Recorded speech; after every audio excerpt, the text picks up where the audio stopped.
Transparent election की हम दरख्वास्त करते रहे, लेकिन अनफॉर्चुनेटली हर step of the way election commission उस जिम्मेदारी निभाने में नाकाम हो चुका है। Election commission form 45 election commission की जिम्मेदारी है। रिटर्निंग अफसरान, डिस्ट्रिक्ट रिटर्निंग अफसरान इलेक्शन कमीशन ने लगवाए। ये इनकी जिम्मेदारी थी कि उसके मुताबिक रिजल्ट बनता। अब चूंकि हम मुतालबा करते हैं कि उसके मुताबिक फॉर्म 45 के मुताबिक नतीजा अहस हो, लेकिन मौजूदा चीफ इलेक्शन कमिश्नर के साए तले ये आज़ादाना तरीके से नहीं हो सकता।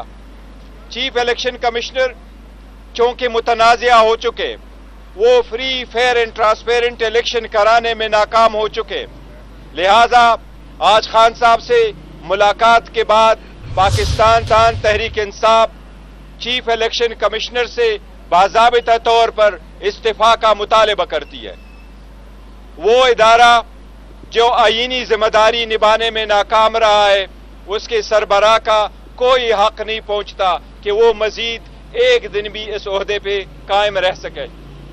लिहाजा पाकिस्तान तहरीक इंसाफ मुतालबा करती है कि चीफ इलेक्शन कमिश्नर अपने ओहदे से फिलफोर रिजाइन करे, ताकि जो भी इंक्वायरीज हो रही हो वो इंक्वायरीज इम्पार्शियल हो और बगैर किसी इंटरफेरेंस के हो, और रिजल्ट जो मुतय्यन कराने हैं वो सही रिजल्ट उस मैंडेट के मुताबिक हो जो अवाम का मैंडेट है।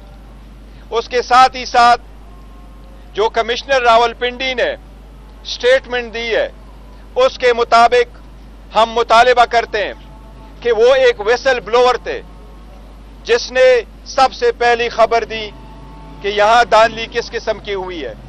लिहाजा हम मुतालिबा करते हैं कि उसकी जिंदगी को और उसके बच्चों की जिंदगी को तहफ़्फ़ुज़ दी जाए, ताकि वो किसी भी इंक्वायरी में फ्रीली पार्टिसिपेट कर सके।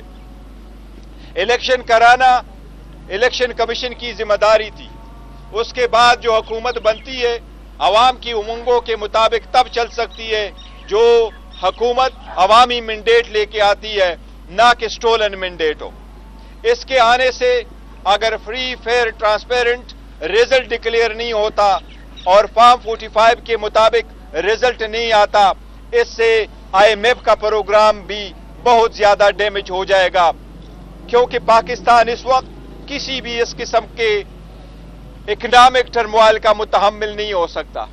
इसलिए हम बाज़ाबिता तौर पे सबसे मुतालिबा करते हैं कि फिलफोर फॉर्म 45 के मुताबिक नतीजा 47 अहस किया जाए, जो 80 सीट्स जिसके हम फैक्ट फिगर देख चुके, उसके मुताबिक आप इलेक्शन डिक्लेयर कराए और उसके बाद कौमी असम्बली का इजलास आप बुला लें।